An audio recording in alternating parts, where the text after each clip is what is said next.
तो T cos 30 को mg के बराबर कर देंगे तो टी y के बराबर होगा, x के बराबर होगा।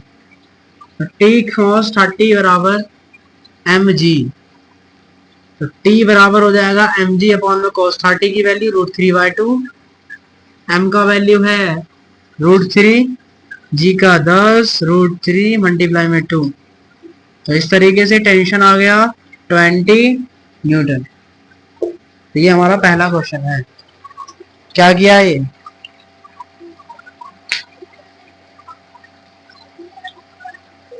एक भी फोर्स नहीं बना रखे, ऐसे कैसे होगा ये, क्या किया है?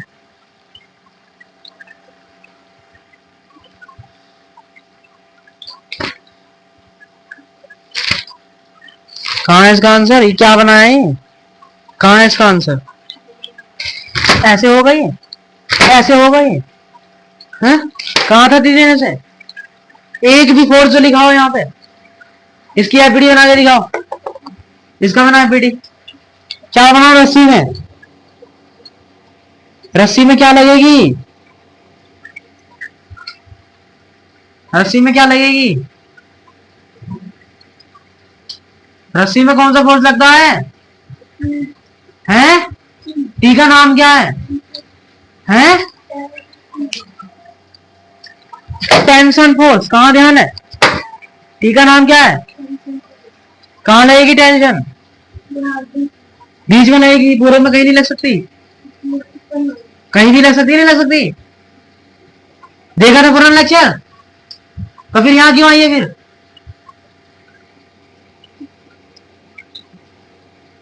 ये क्या है? ब्लॉक। ब्लॉक पर कौन सा फोर्स लगता है? हैं? ब्लॉक पे कौन सा फोर्स लगेगा? mg। कौन सी डायरेक्शन लगेगा, नीचे या ऊपर? mg हमेशा नीचे लगेगा। लग गया नीचे, और बीच से मैंने एक फोर्स लगाया, ये क्वेश्चन मुझे दिया है। तो क्या करेंगे बंदा बता, यहाँ क्या करेंगे? टेंशन फोर्स का क्या करेंगे? इक्विलिब्रियम में डालना है। इसका मतलब सारे फोर्स क्या होने चाहिए? अगर टेंशन इस डायरेक्शन में, तो क्या कोई फोर्स इस डायरेक्शन में दिख रहा है? तो कैसे बराबर करेंगे फिर? टेंशन पे क्या लेना पड़ेगा?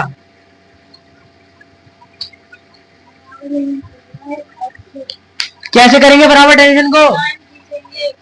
लाइन ही क्या करेंगे? कंपोनेंट करेंगे। यहाँ क्या करेंगे? हाँ जी, ये एंगल 45, तो ये एंगल कितना होगा? कौन से एकांतर कोण से। तो अब टी का क्या करेंगे? कंपोनेंट करेंगे। इधर क्या होगा? टी क्या होगा इधर? कंपोनेंट क्या आएगा इस डायरेक्शन में? उसे सही सीख ले कुछ, क्या आएगा इधर? और इसका एक कंपोनेंट क्या आएगा?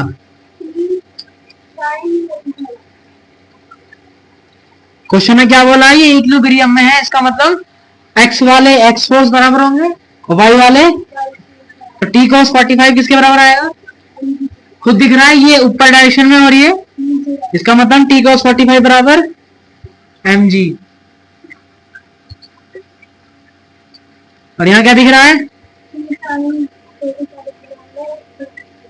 हमें एफ चाहिए, तो क्या पता करना पड़ेगा? और टेंशन कहां से मिलेगी? mg कितना लगेगा? 10, और g का वैल्यू कितना होता है? cos 45 की वैल्यू कितनी होती है? cos 45 की वैल्यू है, क्या होती है?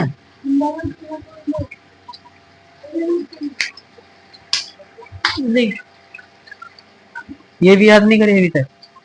ये कौन सी फिजिक्स चल रही है? क्या होती है cos 45 की वैल्यू? 1/√2। क्या होती है? यहाँ क्या आएगा? 1/, अभी √2 चला जाएगा उधर, तो यहाँ क्या आ गया? टेंशन बराबर 100√2। टेंशन बराबर क्या आ गया? बस, तो टेंशन का वैल्यू क्या मिल गया? साइन 45 का वैल्यू 1/2।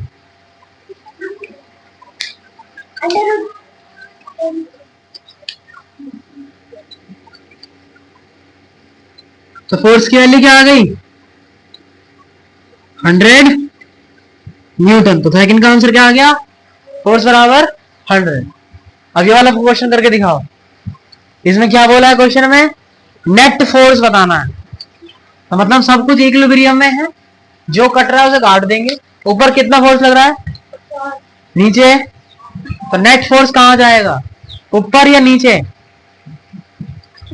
कितना फोर्स कैंसिल होगा ऊपर कितना लगा है नीचे कितना है, तो बाकी का जो फोर्स बचेगा वो कहां लगेगा नीचे। क्यों नीचे लगेगा ज्यादा है नीचे इसलिए क्या लगेगा वो कितना बचेगा नीचे 1 न्यूटन बचेगा। तो हम क्या लिख सकते हैं यहां पर 1 न्यूटन। अब इसका बता इधर 6 इधर 5 तो कितना बचेगा इधर, तो इसको मैंने यहां बना दिया बस। अब याद करना है अगर दोनों तरफ सेम आ जाए इधर मैग्नीट्यूड सेम हो जाए, क्या सेम हो जाए, तो जो एंगल होता है वो हमेशा क्या बनेगा 45। एंगल क्या बनेगा याद कर लो उसे डायरेक्ट। अगर दोनों एक्स और वाई में जो मैग्नीट्यूड सेम है तो एंगल क्या बनेगा, या दिमाग से भी समझ ले tan थीटा बराबर क्या होता है लंब बट्टे आधार। यही लंब है और ये आधार है, ये लंब है और ये लंब का वैल्यू 1 है आधार का वैल्यू भी, तो ऊपर भी क्या आएगा नीचे भी क्या आएगा। तो tan थीटा बराबर क्या आ गया, तो tan थीटा का वैल्यू 1 कब होता है, कब होता है tan थीटा की वैल्यू 1 45 पर कब होती है। इसका मतलब यहाँ कौन सा एंगल बनेगा, तो ऐसे ज्यादा डायरेक्ट याद कर सकते हैं या फिर ऐसे निकाल सकते हैं, क्योंकि हर तरफ काम आएगा तो यहाँ पे याद कर सकते हैं। क्या अगर दोनों तरफ मैग्नीट्यूड सेम हो गए या अगर कुछ और आ जाए तो कैसे निकालेंगे, ऐसे निकालेंगे, या तो साइन मान के निकालेंगे या तो tan मान के निकालेंगे, बेसिक मैथ में सिखा रखा है। तो एंगल क्या बनेगा 40। लेकिन क्वेश्चन में क्या पूछा है नेट फोर्स, नेट फोर्स कैसे निकालेंगे 1 न्यूटन और 1 न्यूटन इधर है, दोनों वेक्टर क्वांटिटी है फोर्स, तो मैग्नीट्यूड कैसे निकलता है एफ वेक्टर बराबर क्या होगा इसका स्क्वायर पढ़ाया है प्लस में इसका, तो कितना आंसर आ जाएगा। तो इसका मतलब नेट फोर्स कितना लगेगा न्यूटन और कितना एंगल बनाएगा 40। तो यही हमारा इसका क्या हो जाएगा आंसर हो जाएगा। आगे समझ। चौथा क्वेश्चन करो।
बताओ ये क्या आंसर आया।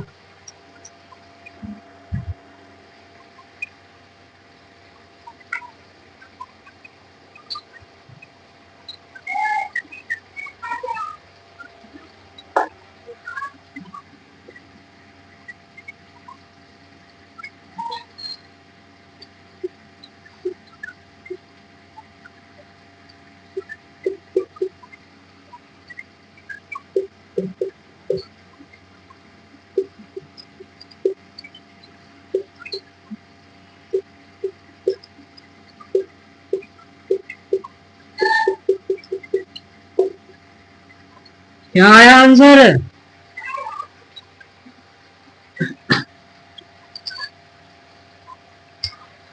कभी भी एंगल में आता तो हम क्या करते हैं? क्या करते हैं? बोलो भैया, क्या करेंगे? कैसे फोर्स निकालेंगे? कंपोनेंट करके। तो कैसे करेंगे कंपोनेंट? हमें क्या करना होगा? एक्स को एक्स के बराबर और वाई को, लेकिन इस डायरेक्शन में कोई फोर्स नजर आ रहा है, इसका मतलब इसके क्या करने पड़ेंगे? कंपोनेंट। क्या करने पड़ेंगे? कर कंपोनेंट। क्या आएगा? इसका कंपोनेंट इधर करेंगे तो क्या आएगा? क्या आएगा? हैं? क्या आएगा इधर? उधर क्या करनी है? यहाँ क्या आएगा? क्या लिखो इधर में? इसका इधर कंपोनेंट करूंगा तो क्या आएगा?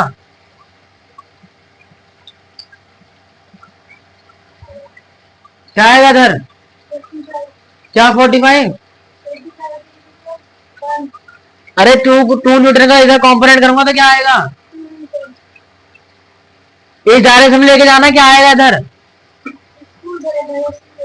हाँ, मतलब कंपोनेंट करना है इसका इस डायरेक्शन में, थीटा की तरफ जाना है। यहाँ क्या आएगा? क्या आएगा यहाँ पे?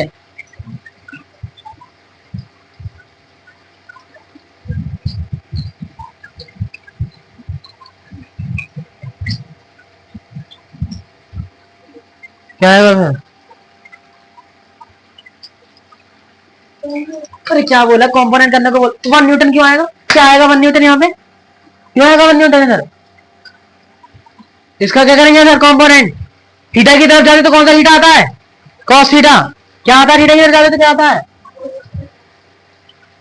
यहाँ क्या आएगा? 2। थीटा कितना है? और इस डायरेक्शन में कितना आएगा? क्या आएगा था?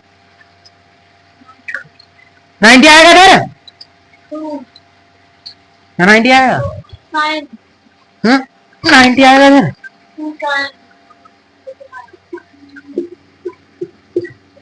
cos 45 का वैल्यू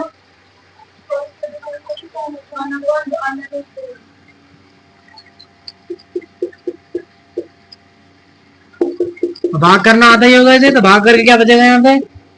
√2। भाग करके बचेगा √2। तो F1, लेकिन इसके भी कंपोनेंट करने पड़ेंगे, तो 1 का इधर जाएगा तो क्या आएगा? थीटा की तरफ क्या आएगा? क्या लिखेंगे? 1 cos 45 और इधर 1 cos 45 कितना होगा? 1/√2। दोनों एक ही डायरेक्शन में है तो दोनों क्या हो जाएंगे? जुड़ जाएंगे। इसका मतलब y डायरेक्शन में कितना फोर्स लगेगा? √2 + 1/√2। क्या y डायरेक्शन में कोई फोर्स लग रहा है? दोनों का डायरेक्शन अलग है। इसका मतलब F2 किसके बराबर आ गया? इसका मतलब F2 बराबर √2 + 1/√2। इसका एलसीएम लेंगे, एलसीएम क्या आ जाएगा? 3/√2। अब F1 निकालना है, तो 2 न्यूटन का कंपोनेंट क्या हो गया? √2, और इधर क्या आ रहा है? F1, और F1 sin 45 कितना होगा? 1/√2। क्या दोनों एक डायरेक्शन में है तो दोनों फोर्स क्या हो जाएंगे? जुड़ जाएंगे। ये वाला और ये वाला अपोजिट डायरेक्शन में है तो दोनों क्या कर देंगे? इक्वल। इसका मतलब F1 + 1/√2 = √2।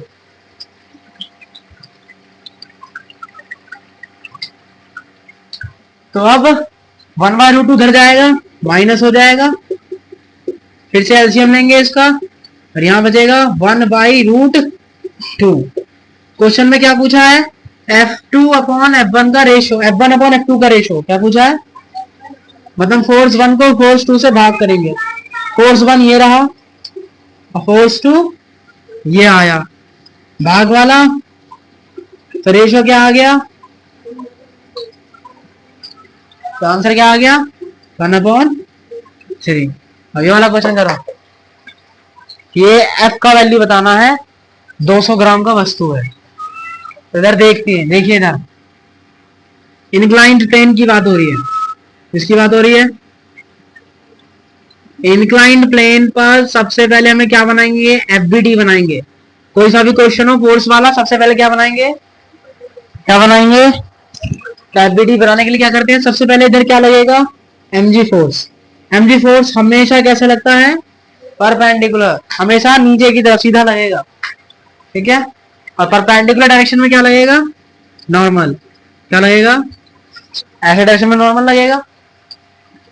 और फोर्स एफ किधर लग रहा है, सीधा।